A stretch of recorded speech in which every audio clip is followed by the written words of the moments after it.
થાનગઢ શહેરમાં ઇમામ હુસેન વિશે આપણે જે શહીદ થયા હતા એ બારામાં આપણે એક જુલુસ કાઢવામાં આવે છે. એમની યાદોમાં તાજિયા શરીફ કાઢવામાં આવે છે કે જે માટે ઇમામ શરીફમાં કોઈ જઈ શકતું નથી, એના માટે આ રોજો સલામ કરી શકે.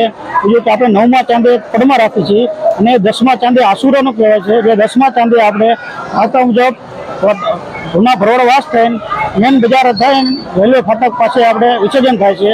અને બાકી સાહેબ આપણે નિયાજો રાખીએ છીએ, ઇમામ હુસેનના નામ પર નિયાજો રાખીએ છીએ અને પોલીસવાળાનો બધાનો સહયોગ રહેતી આપણે આ એક આયોજન પૂરું કરીએ છીએ.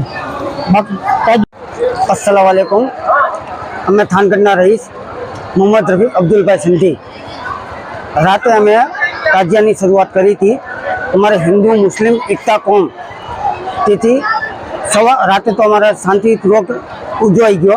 अत्यारे आखा दिवस थी अमे आखा गाम में ताजिया फेरवी छे, जेथी अमे दूध कोल्ड ड्रिंक शरबत खाणी पीनी व्यवस्था बधे करेल है।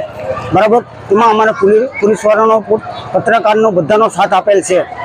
અને આ ખુશ ઇજ્જતનો અમારો ગમનો સૌ છે તે પણ અમારે ઇજ્જતનો ખુશીનો બી સ્વભાવ કહેવાય, કેમ કે ટોટલી કોમ રહી અમારે હિન્દુ મુસલમાન આ તે બધાએ અમારો સાથ આપેલ છે અને અમે અત્યારે શાંતિપૂર્વક તાજિયા ઉજવેલ છે।